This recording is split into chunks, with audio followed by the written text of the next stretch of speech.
Saska Sisters, and this is Indie Horror Junkies! Indie Horror Junkies! Indie Horror Junkie. Indie Horror Junkie. Indie Horror Junkie. Indie Horror Junkie. Indie Horror Junkie. Indie Horror Junkie. We're a panic attack. And this is Indie Horror Junkies! Indie Horror Junkies. Indie Horror Junkies! Indie Horror Junkies!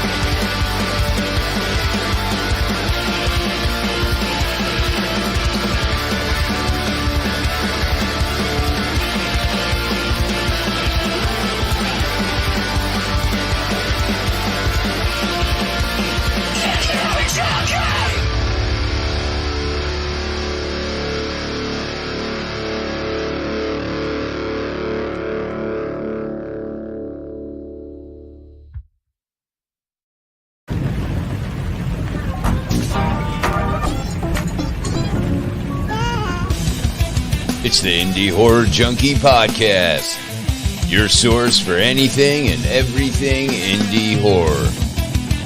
Here's your host, Otis B. Dreads.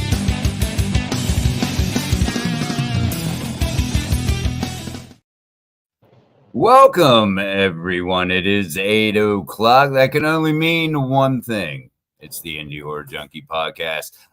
Rick, I just noticed something else. We may be the first in another area of indie horror podcasting. And that would be the amount of times Indie Horror Junkie has said before we even come on. It's got to be a record. Nobody could possibly, get through, at least within the first minute and a half of this podcast, not know where they're at. We have at least so far, our guest was Mr. Michael Joy from Marketing Macabre, and we hope everything is okay. But we have yet to hear from him. So he could be popping in at any time. But until then, you get these two lovely guys. That's right. We get to finally catch up on all our stuff. Exactly. So the show will go on, basically. What's been going on with you, Rick? Anything before we get into housekeeping? Anything big? All kinds of stuff. I mean, since we're going to have like an extended housekeeping here right now, let's go ahead and get into a little bit of it. Sure. Next month, we shoot the wraparound for the Nightmare Collection Volume 3. Very excited about that. We have a new Necro Nancy in the house. You're going to be on board. There's our PA. We're going to have a junkie in the room. Amy will be there. All the junkies will be together. It'll be a beautiful thing. And then on August, we shoot a really cool wraparound that I've been waiting to shoot for a long time called The Turning. I think I actually wrote that before COVID. And we were going to shoot it around that time, but then COVID hit and everything got shut down. So I kind of shelved it.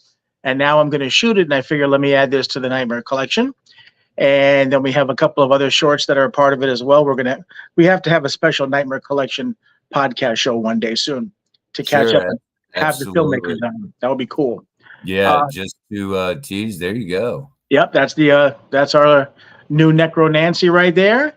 Awesome. And Catalina Ariel, she's going to blow that part away.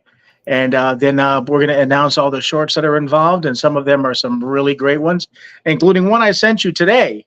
You need to check out. I can't announce it yet because until we have it all signed, sealed, and delivered or whatever, but we can start the excitement meter rising, Oh, absolutely. I'm going to be checking it out right after the show. Yeah. And anything else? Well, we have the new issue that just came out recently, issue number 9. That's got Kevin and Wendy's graphics. There you go, on the front cover. We also have a feature article in there on the Saska Sisters and their latest film, The Festival of the Living Dead. Definitely check that out, and some other great films that we want to try and shine a lot of light on. And that's what our magazine is about, just to make sure everybody understands we're here to help you. All the indie filmmakers out there that want to, get their film out there, that want to talk about their Indiegogo campaigns, their fundraising campaigns, their startups, anything like that. They want to shine a light on their films. We're your source. From the magazine, the podcast, the website, anything we can do to shine a light on what you've got going on, that's what we're here for. So hit us up. Let's talk and let's get you out there. Absolutely. And, that makes me want to draw attention to all of the links going down there at the bottom. There's plenty of ways to get in touch with us. One being indiehorrorjunkie.com. Probably the best way, if you do, as Rick said, have a project, anything indie horror related. It doesn't have to be a movie per se. No. We talk a lot about movies here, but we've also had authors. We've had all different areas of indie horror.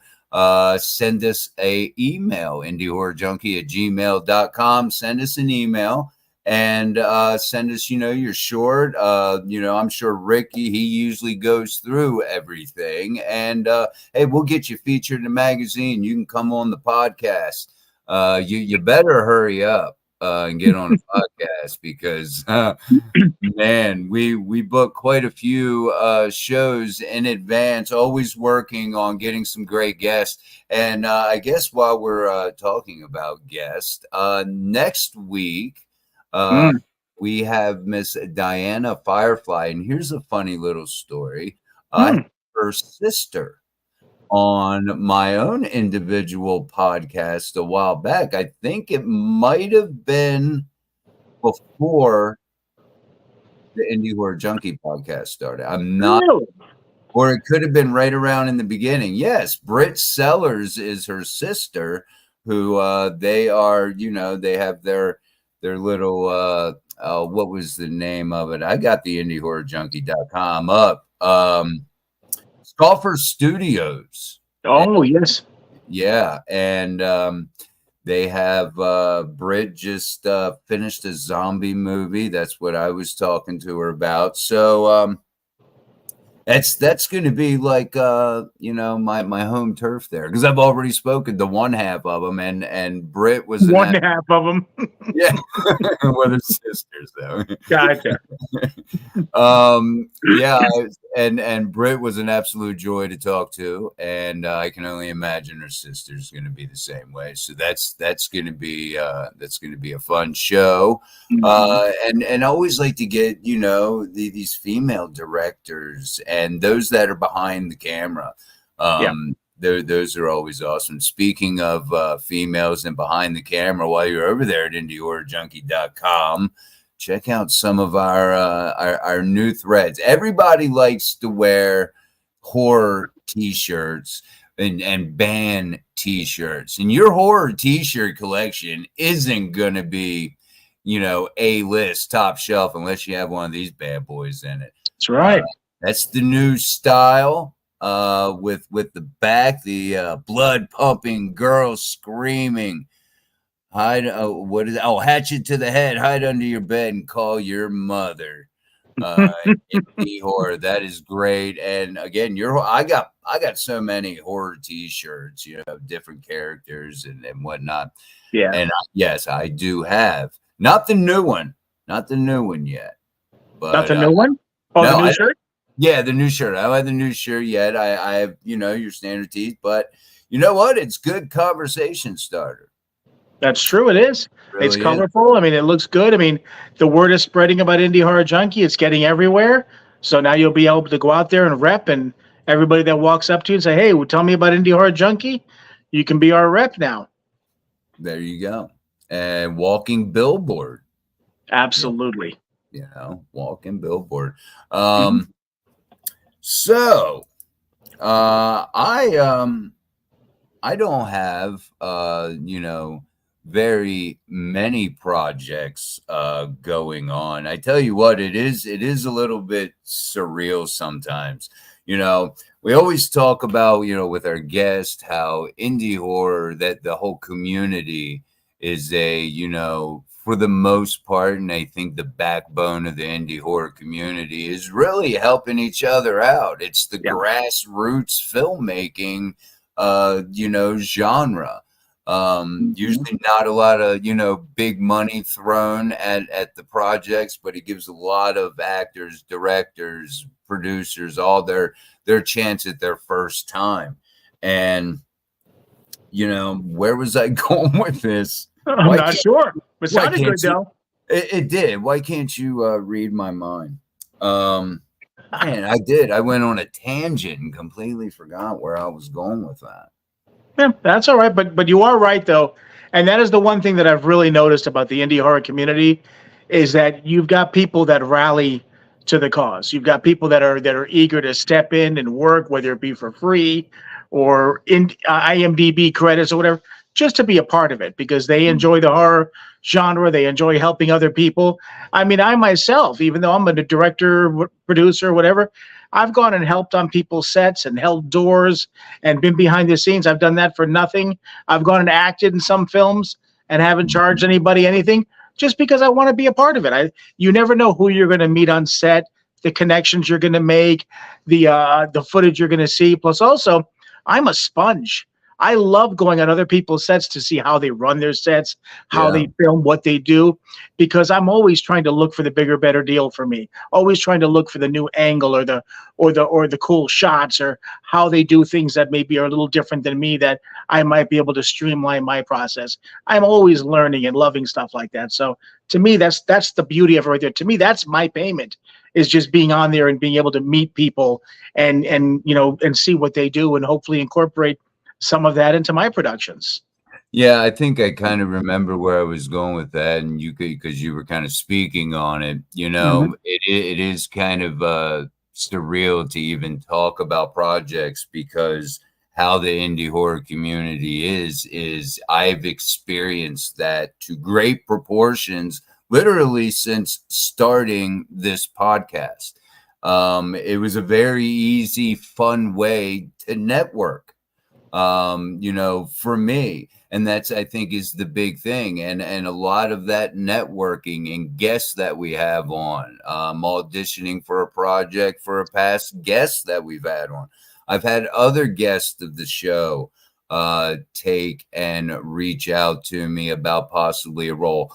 And it's not like I'm a seasoned actor, but I'm interested, and I think people, and like you said, just being on set, just seeing how, things go down, the whole process of it, not, all the little intricate details I was always a fan of, even as a small kid, watching behind the scenes and the making of, and you learn interesting facts and get to see how they did these certain effects that you grew up watching, and now you know how they did it. The one movie that comes into mind is Jaws, the making of Jaws. I mean, that I was really blown away at how much work and all of the problems they had with the shark is become absolutely, synonymous with that movie. I think pretty much everyone knows about all the problems. Right. But to that point right there, one of the things I've noticed, and I've had this happen with me as well, so many times you'll have an issue, whether it be somebody not showing up or something falling apart or having to replace somebody or do something different or whatever. And normally you would think like, oh my God, that's going to bring everything to a crashing halt. But more often than not, you find out that what you ended up having to do to resolve that issue ended up creating something that was better than what you had before. Case in point with Jaws. They had the shark was supposed to be a big part of that movie. They were supposed to visualize it and they were going to show it and do all kinds of things. And because they had so many issues with the shark, they were rewriting the script and adding more dialogue scenes and stuff just to cover up for it. And those dialogue scenes, to me, is what makes that movie iconic. So by them having to cover up and do all that, I think they made a better movie than what they probably had envisioned in the first place. Yeah, that makes a lot of sense because you're forced to be creative. It's not something you're doing on, you have to think on your feet because you're halfway through production or whatever the case is. You got a lot of money riding on this, backers, Yeah. There is a lot involved there. So you got to think on your feet. You become more creative. To speak to that, Rob Zombie has also said that he would, with a smaller budget, it forces you to create things that, would have otherwise just been handed to you, with a lot of money. But it forces your creativity juices to flow when you can't just throw money at certain things. Exactly. And a lot of indie filmmakers do not have the money, thrown at them. They're either coming out of pocket. They're relying on Indiegogo campaigns. They're doing whatever they can do to raise the money. And I think that's what really makes indie, films so great is that they're taking a little bit of money and they're so much more creative. I think a lot of the ideas that are coming out of the, indie horror is fresh. It's new, or, that you're not getting the same dribble that I think you get from Hollywood, especially in the horror genre. Well, with Hollywood, to me, Hollywood's always going to be about the money. It's going to be about the money, and it's going to be about the numbers. So that's why you see so many reboots and sequels and prequels and this and that, because what they're trying to do is tap into an already built-in audience. If they make Hellraiser 75, every fan of Hellraiser is probably going to be interested and probably going to watch that movie. So they know they don't have to market it as heavily, and they know they've got a built-in audience. So it's easier to do that. What happens, unfortunately, with that is that most people just use that as a cash grab. They figure, okay, I'm going to go ahead and make this movie, which is a popular movie or whatever it is. I don't even really have to put together or research and write a really cool script and try and bring up a cool new concept or whatever, because the fans are already there.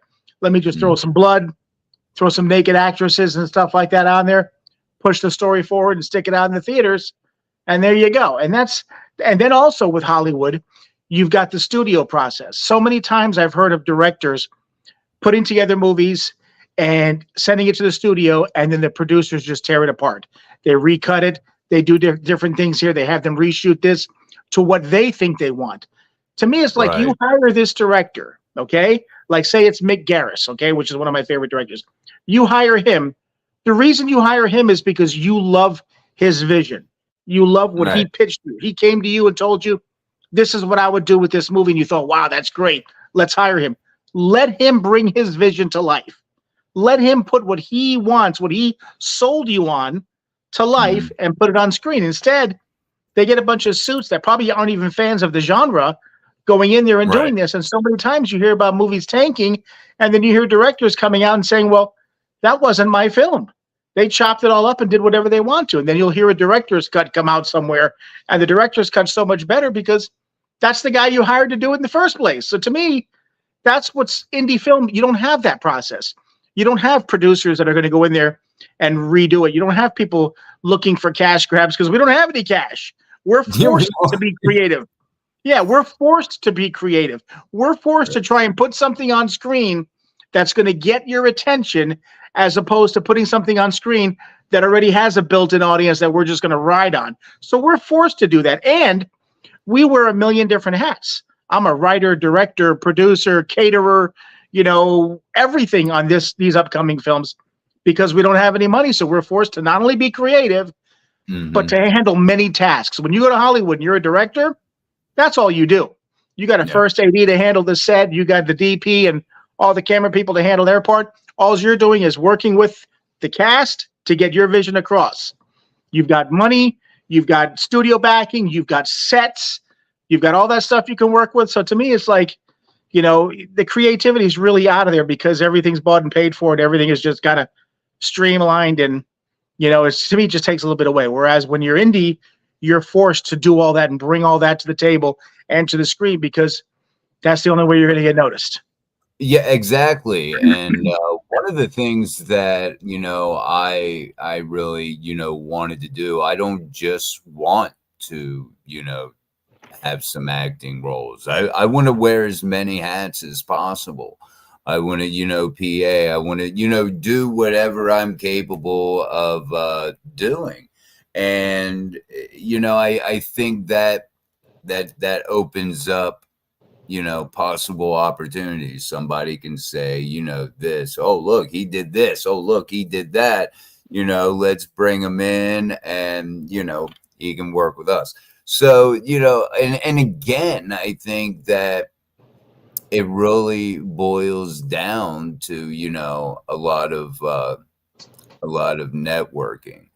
That's really what it boils down to. And that's where, like the grassroots of horror is at, networking, low budgets. Low budget doesn't mean low quality. No. A lot of people think that, oh, it's low budget, so the acting's shitty, the script is shitty. Everything is shitty about a low budget movie, apparently.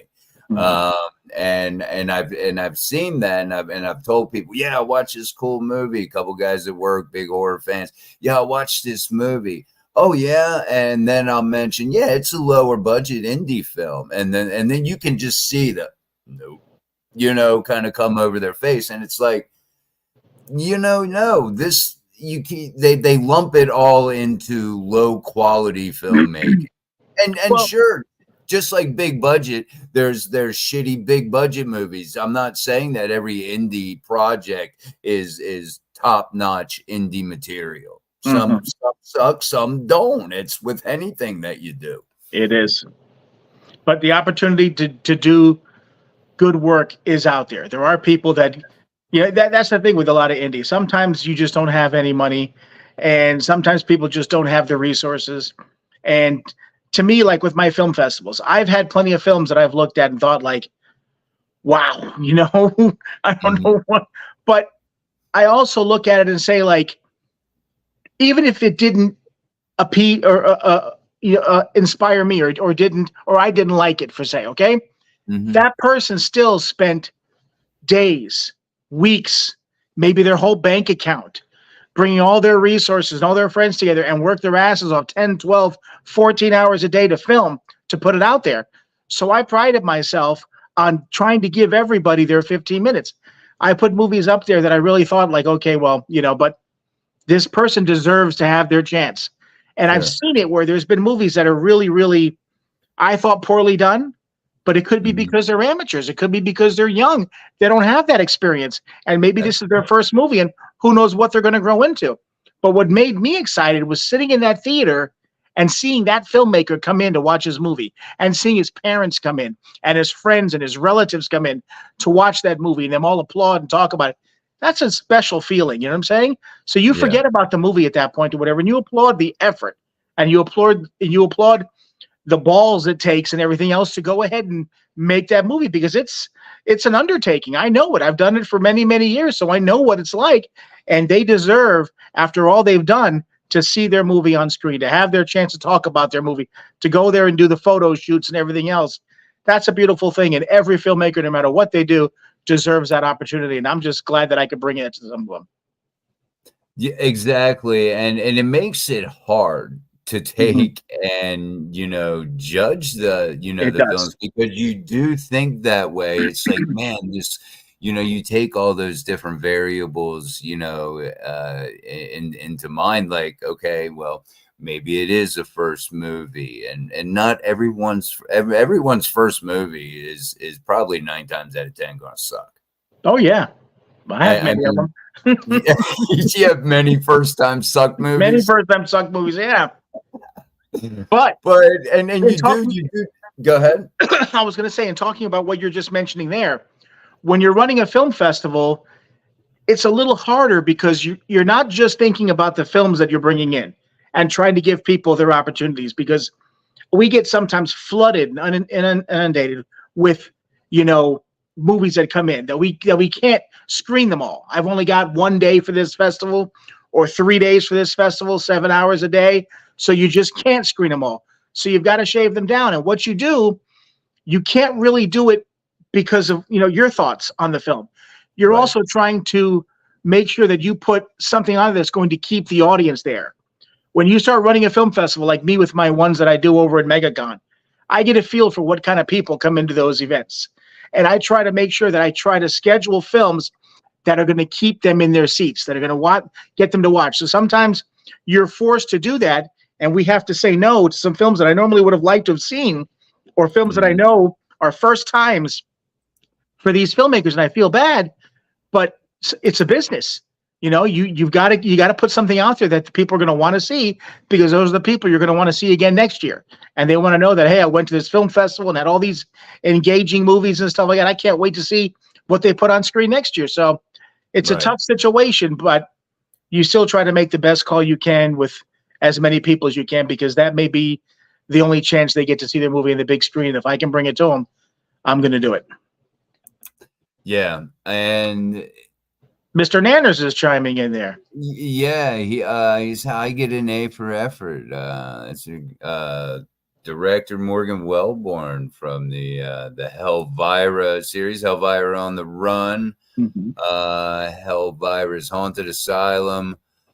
Of Finishing Funds is the Indiegogo. I'm looking. I'm guessing this is still going on, because we did make our stretch goal. I was looking. But, nice. Didn't you have a little acting gig in that movie?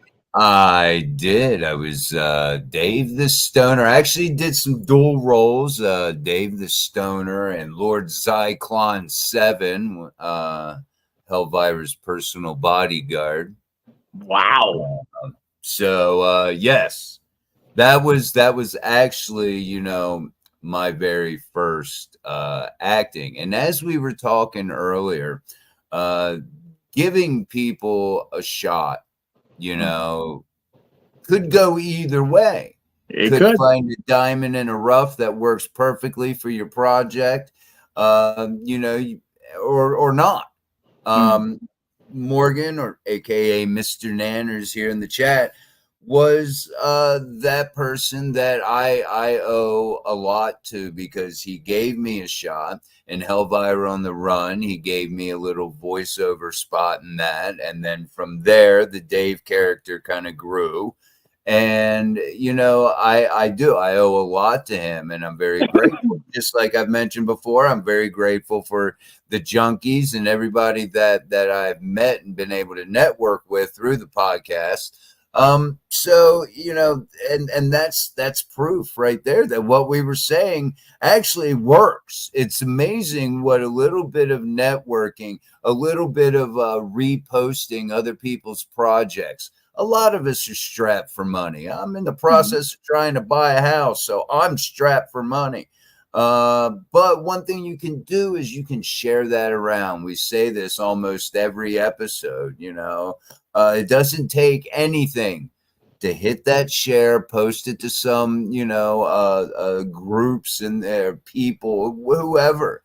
That's all it takes sometimes. And I'm very thankful that a lot of people do. I try to do it, whether people do it back or not. If I see a project, I'll share it over there at Indie Horror Junkie on Facebook.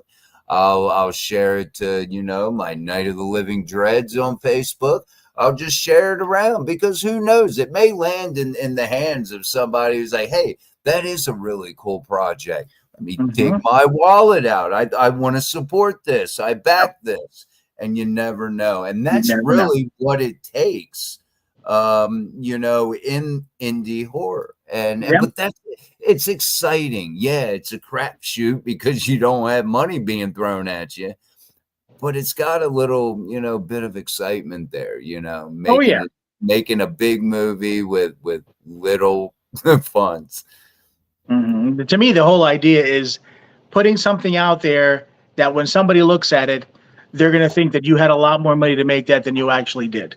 Exactly. then you know you did something right. You know what I'm saying? That you Yeah. took that little bit of money that you had and you made it look like 3 or 4 times the budget it was, based on the actors you brought in, based on the story that you put together, the visual effects, the camera style, everything. I mean, there's a lot of things that you can do to make your movie look good. And to me, you owe that to the audience, because I don't want to see Sharknado 27. You know what I'm saying? I understand where that whole thing came to begin with, and so I understand and appreciate it, but enough already, okay? To me, Right. I want to see something good. I want to see people start doing some creative stuff and start bringing unique things to life. And that's where the indie horror genre really, to me, can take off, because that's where you're seeing all the originality. That's where you're seeing all the creativity, because we don't have the rights to Halloween. We don't have the rights to Child's Play. We don't have all that stuff where we can go and make number 8, 9, 10, 11, 12. Right. We're forced to come up with new ideas, new concepts, creative things to do. Like the guys that are doing with Fuzz on the Lens, that are doing Terrifier and Terrifier 2. That's a great character. They're stepping up the game every movie, things like that. They've got that new movie Stream that's coming out that we had in our issue a couple issues back. That's the stuff. They're taking the little money that they have, and they're getting the most out of it and bringing something new to the table, something fresh. And that's how you start getting attention. Absolutely. And I think not many people would disagree with me when I say that Terrifier and Fuzz on the Lens and that whole crew that brought us Terrifier and Art the Clown really put indie horror on the map. These were indie films. These aren't big Hollywood, Nope. type stuff, although it looks that way. And to go back to that point, that, to make it look like $1 million when it maybe only had 30,000. Phone cameras. I've talked to people who have, had and made entire movies, with their phone. I mean, the 4K and whatnot. So it doesn't matter what you use. You don't need $100,000 camera. First of all, you need a vision. The camera, you can deal with that. Again, pull it out of your pocket. You probably got one in your pocket, and see how that goes. But, it can all really make it look like $1 million when the editing. Would you find that to be true? But, editing is really where that all comes out. Editing is a big part of it, because there's so much you can do nowadays. And if you just go back 5-10 years or whatever it is, the landscape's changed so much with the plugins and stuff like that people can bring all kinds of things to life, the background and everything. But on your point there about like the phone cameras, absolutely. There's big time Hollywood directors right now that are making movies on their iPhone. Now, of course, they've got not just your standard iPhone. They've got the deluxe iPhones. They've got special lenses and stuff like that. So they're adding a lot of accoutrements to that to get what they need. But at the end of the day, when you're looking at the indie filmmaker, if that's what you have, then understand, before you start writing your script, before you start putting your film together, look at what your resources are. Look at what your equipment is. Okay, I've got an iPhone, this for sound, this and that, or whatever, and write to that. Maybe you want to do a found footage movie or something like that if you're going to shoot it with your phone as opposed to a camera. You look to your resources, understand what it is you have, and play to your strengths. Write to what you have, and incorporate it that way. And then really it all depends on the story you put together, the shots you put together. I cannot stress enough preparation. We did the clock, and the clock was supposed to be, when we first put the clock together, we were told that the model that we wanted to stick to was, we're going to have maybe 4 or 5 characters, 1 to 2 locations tops, and we're going to have 5 days to shoot. Okay? That's all we got, because we had a very small budget. So me, being the guy that likes to stick to the plan, I wrote a script that had 32 characters and 7 locations. Okay? And we still shot it in 5 days. Okay? The only way we could have got that movie done in 5 days was because we spent months preparing, breaking down the shots, rehearsals, table reads, everything we can do, so that way the moment you walk on set, you know exactly what you got to get done. You got everything planned out, and you bang, bang, bang, bang, bang, and do everything. You optimize your script as much as possible. That way you can get everything done. And I'll admit, we had a couple of long days. I think one day we were there for like 19 hours on set. And to me, it's like, that's great because I just love being on set. But you got to also remember everybody else may not love being there all that time as well. So you have to optimize. You have to get everything you can done. But we got it done in 5 days. We were wrapped in 5 days. We did go back and film a couple extra scenes after the fact. But the main movie was shot in 5 days, and it does not look like the budget that we had. I thought it came out really, really well.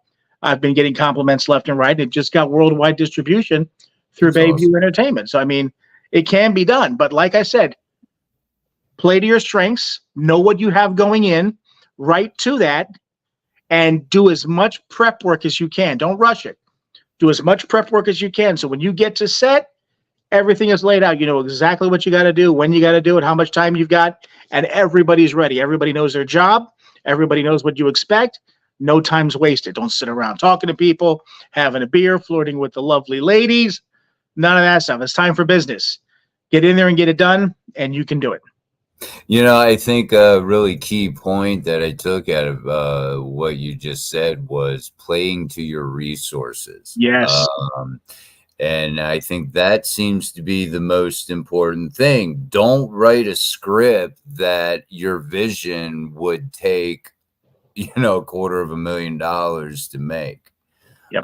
If you're just starting out. I always thought, and I am not, you know, a filmmaker. I haven't ventured there yet, but I'm also not dead yet either. Right. I'm not dead yet. So that may be something I like to venture in. But, you know, I always thought that, you know, start with something small, you know, a short. Those I think are great for, you know, new filmmakers. You don't have a big budget. You can have 3 people on set and make them, you know, and make a little short that could be in a way a concept film to a bigger idea. But you have to play to your bank account. You have to play to your equipment. The less you can keep that money down and having to buy equipment, use what you got. Yes, you may have to, you know, you're going to have some money, you know, starting out, but the lower that you can keep that, the lower the cast and crew. Try to do everything yourself. Like we were talking, wearing many hats, learning every little position, and what needs to be done is only going to benefit you later on. Absolutely. And, you know, I think I have in my head, you know, where I want to go. I probably just explained, you know, maybe something I want to do in the future. Just didn't realize. Just to touch on the short films thing you talk about. Everybody used to always tell me that you don't want to make a short film. There's no money in short films. Short films are a waste of time. I can understand where they're coming from. That it's hard to sell a short film. But to me, you have to look at the short film in a different way. Okay? You touched on it. A short film could be a proof of concept. What if you've got a features-length script that you would love to see made, but you know you can't afford it, okay? You could write a 5-10 minute proof of concept, whether it be one scene or whether it be a short version of that script or something like that, that you could put together. You could film on your budget with the resources that you have, and then you could use that when you go to pitch your film. Hey, this is what I have in mind. If your proof of concept looks great, a lot of movies get picked up because of stuff like that. Short films can also get put onto anthology projects like the Nightmare Collection. We go back and we pride ourselves with the Nightmare Collection on trying to get short films that are several years old, that have had their run, that have played their film festivals, and now they're either out on YouTube for free or they're just collecting dust. And we try to give them that second life. We give them that extra chance because now you're going to be involved in this. You're getting tied into the whole necronancy thing. A whole different audience is going to see it. You never know what things could come from that. Even if nothing comes from that other than you getting a few extra people looking at it or being able to say that your film is in the Nightmare Collection, at least that's something, you know what I'm saying? Your short film that you did your run with before is now getting like a new life and something like that. And it's getting in front of new eyes. It's getting like a fresh look. So to me, there's a lot of things. And also short films get into film festivals a lot easier than a feature film does. Feature film really has to be something special to get accepted. And the reason for that, since I'm a festival organizer, is because they take up an hour to an hour and a half. So when you're looking at only having a set amount of time in your film festival, you like to try and get the most bang for the buck. So I usually have a couple of feature films, and then I have a boatload of short films, because you want to give, enough movies circulating and enough turnaround to keep everybody excited, to keep butts in seats and stuff like that. So it's a lot easier to get a short film into a film festival. Then you can collect awards, you can collect laurels, you can go to the film festivals and network with other filmmakers, actors, and actresses, and increase your resources. So yeah, short films, you may not make the money that you would on a feature film, but they're going to cost you a hell of a lot less. They're going to take you a hell of a lot less time, and you're going to be able to get them out there as your calling card, because that's what they are. They're digital calling cards. Yeah, absolutely. And whether you win any type of awards from a film fest, that's a bonus. You got a cool little, trophy or whatnot. But even if you get in there, a lot of eyes, get put on your short. We seen that last year at MegaCon with Indie Horror Junkies' first annual film fest, the second one coming up in February 2025. Is it the 5th, 6th? I believe so, somewhere around there. You don't put me Somewhere on a spot like there. that. Yeah, the within the first week of February, Give or take, yeah. Yeah, give or take. We'll be back at MegaCon, and we had a great turnout last year. Hellfire on the Run got lots of eyes on it. I was in there peeping the reaction. It was a good reaction, I thought. He's a good filmmaker. Yeah, Morgan is. He's got a good vision of what he wants, and it was a pleasure working with him. And how can you not love Elvira? I mean, come on, right? Exactly. Yeah, I have nothing for that. But Savette is a lovely person outside of Elvira. She's a sweetheart. Yes, and that you get a lot of eyes on it. We had a lot of films being played, and a lot of people packing that little theater out that we had at times. So get on over there, indiehorrorjunkie.com, if you got a film that you want in, short, a full length. Get over there. All the links are there. Get in. You're going to get a lot of eyes on your project. That's right. Not only that, but you're going to get a chance to get it written up in the magazine, to be on the website, to get us talking about you, maybe to be brought on the podcast, all kinds of stuff. So, I mean, definitely get in there. Go to our indiehorrorjunkiefilmfest.com and, get your movie into us. And this is what I think what Indie Horror Junkie is doing with putting a spotlight on, young filmmakers, veteran filmmakers that are just, this is the genre they like to do. I know a lot of people that, only like the cheesy, low budget, campy horror films. I'm one that is a fan of that particular genre of horror. There's many fans out there like that. What's that old saying about what's one man's treasure, or could be another man's trash? Yeah, treasure. Yeah, absolutely. I mean, that's the thing, is that I know friends that's all they do, is they make those campy type short films or whatever, and they enjoy doing it. And some of them make a living out of that because they're pumping out DVDs and they're selling them and physical media. And that's the other thing too, is that a lot of people talk about physical media being dead and Walmart's not going to be carrying any more DVDs and everything is streaming and stuff. That's not the case. Physical media, I think, will always be around because streaming services are going to come and go. Films that are on those streaming services, I don't know how many times I've gotten notices saying that you've only got a week left to watch this movie and then it's going to be off. Yeah. To me, it's like, I own the DVD. I can watch it whatever the hell I want. Right. Because also, we sell them. As I think indie filmmakers survive more on physical media than anybody else.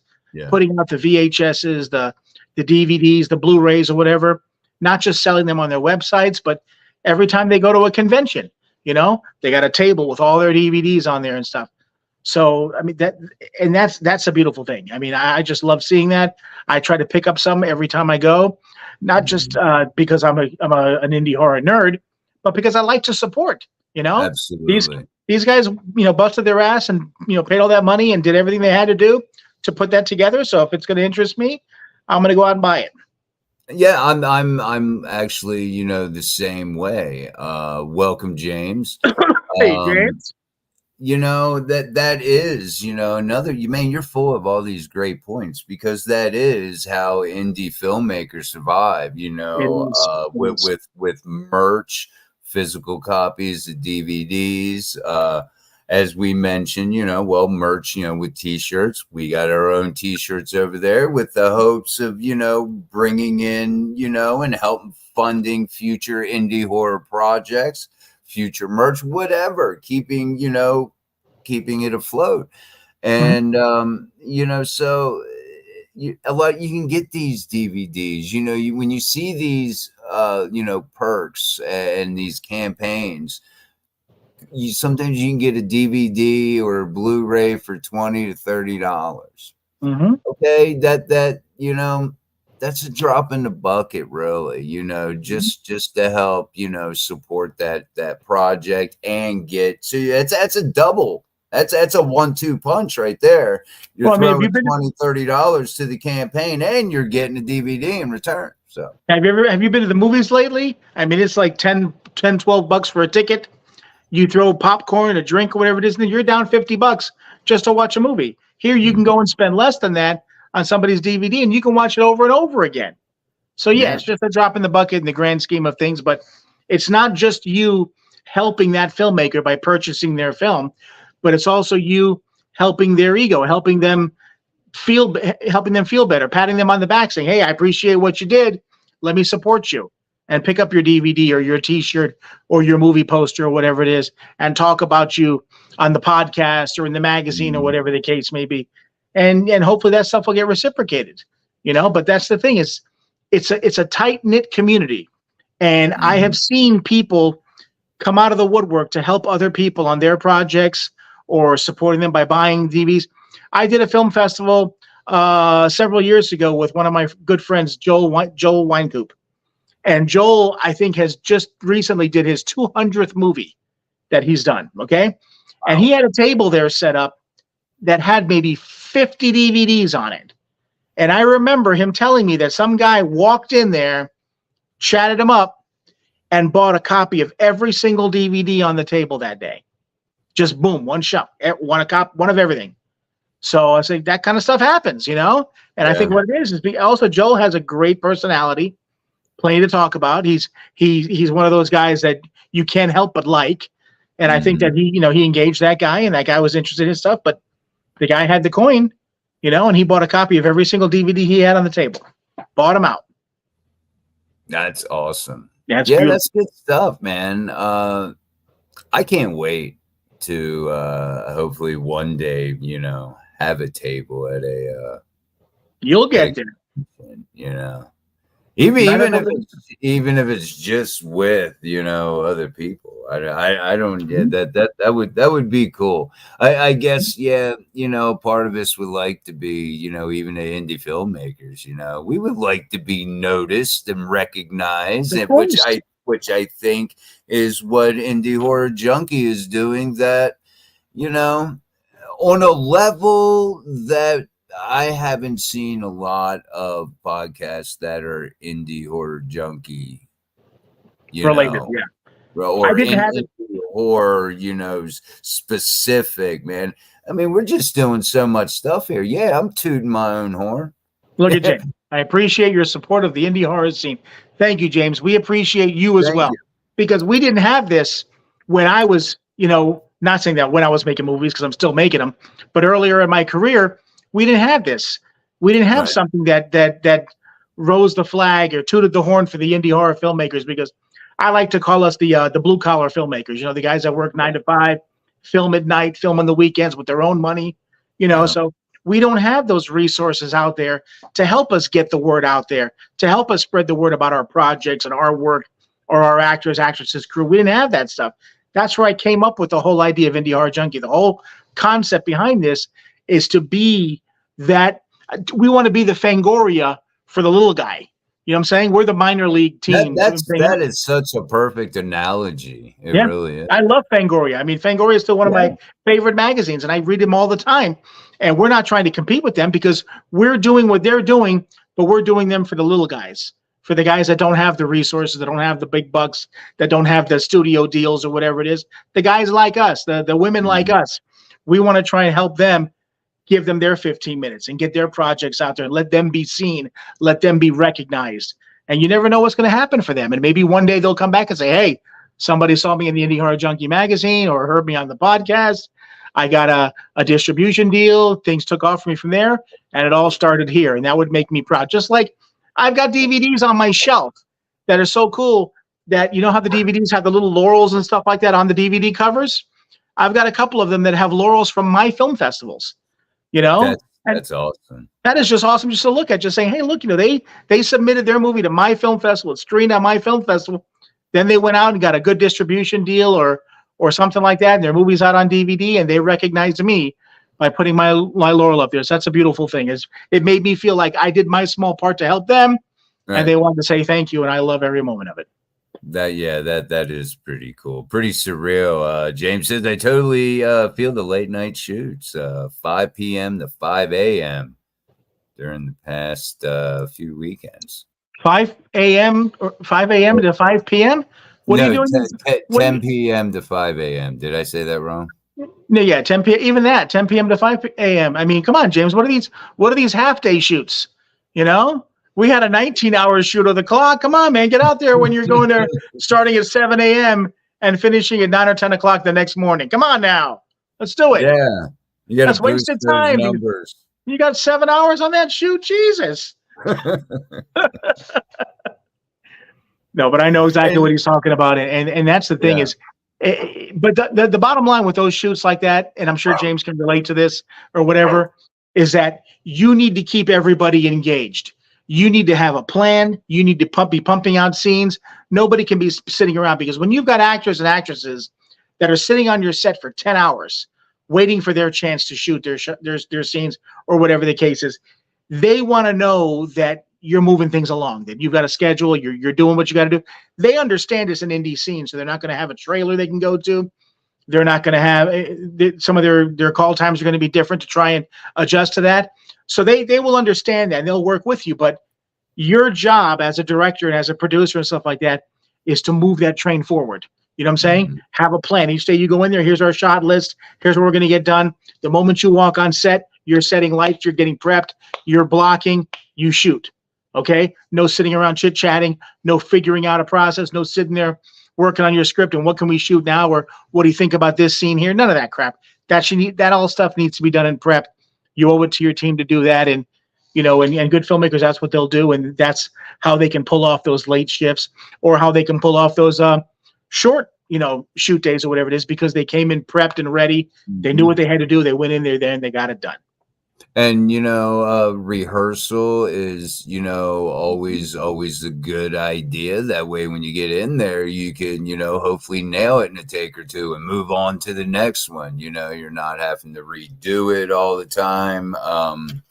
You know, I constantly went on the set for Helvira's Haunted Asylum of Horror. I was always looking at my, you know, my script, just going over the lines if I had nothing else to do. I wasn't, you know, doing anything that particular day or that particular time, but I also didn't want to like freak myself out. Mm-hmm. So there was times where I wouldn't pick up the script. I knew what I wanted to do. I knew how I wanted to do it, and I didn't want to, you know, overthink it, I guess. Overthink is everything, yeah. Yeah, James says we got an incredible, motivated, and dedicated team that believes in the film and makes shoots too easy, and that's always a great point. Yeah. I mean, when you can have a team that, you know, crew, cast that can pull together, that sees their vision, that's all thinking the same way. That's magic. Yeah, that will help. That in preparation will definitely help move your shoot along, and you can take and have 32 characters in 7 locations and do it in 5 days. I don't recommend that for anybody, Don't but it can be don't done. recommend that. Yeah, but it can be made done. it happen, and you can kind of hang your hat on that you can do it if need be. But like James said, having a team behind you that everybody has got the same vision, everybody's dedicated, everybody's motivated, which means everybody is working towards the same goal instead of just there, me, doing their time and getting offset, or bringing the production down by chatting with other people and taking people away from set and just thinking it's just party time. Like James said, you get people that are all like that focused. That's where the magic happens. And that's a beautiful thing because you got everybody moving the train forward. And that's usually when the best work comes out. And that's what I always strive to. That's why when I do my movies, I try to, from the different sets that I've been on, the different people, you get a feel for who's going to do what, who shares your vision, who's going to go bend over backwards and get whatever you need done. And those are the people you try to surround yourself with. Like Amy, I met Amy through the films and stuff. And Amy, I know, is a dog. She will just go at it and do whatever you need and get whatever you need done. And she's an amazing actress. She's a beautiful person. And I just love being around her. To me, the feeling that you get on set when you're working with people that are all by your side and all clicking at the same level and looking at and have the same vision, that's just a special feeling. And that kind of what you talked about earlier, or that I heard earlier, is that when you go to wrap, that's one of the hardest things, is knowing that, yes, you're done and it's exciting that you're finished. Now you get to move on to post. But you're going to miss coming to set and being with those people. You know what I'm saying? It's like saying goodbye to family members, Yep. It's that crash, after you're done. It hit me hard. I got used to being around these people, and I was fortunate. I was not the only first timer. There was a couple of us that were first time in front of the camera, and that mixed with people who have done it before was a good combination. We were cast and crew, and you had some of the cast holding boom mics, you had some of the cast doing this, doing that. And that is one thing I can say that we did have on that set, was dedicated people, motivated people. We were all behind Morgan on this, what he had going on. I think if anybody's seen Helvira on the Run, you know what kind of humor is going to be in it. And it is going to be that campy adult humor. So, it was just really a great experience, and you're not going to get it that way all the time. I've been warned, but it was nice to get it on the first set that I was on, because it made me want to go back. I was bit by the bug immediately after that wrap. I was like, I want to get back on a set, and it really didn't even matter whether or not it was in front of the camera. It's like a drug, isn't it, Otis? It really is. Yeah. I mean, so you're a true indie horror junkie, is what you're saying, right? Oh, I'm saying it. I'm saying it loud and proud. I can't wait to the next set I'm going to be on is going to be yours. That's right. Nightmare Collection. You get a taste of that. Yeah, doing some PA work. I can't wait. I hear it's a hectic job. I've done my research. So I'm in the mindset that's going to be, a fun experience, doing some more PA work later in the year. Hopefully, I'm auditioning for a part, which I need to knock out here tonight. So it's really, this year is really exciting. My wife, Mrs. Dredd, she called it during the Indie Horror Film Fest last year. She said, or actually earlier this year, she said, I got a feeling you're going to be doing a lot of traveling. It could happen. And here I go.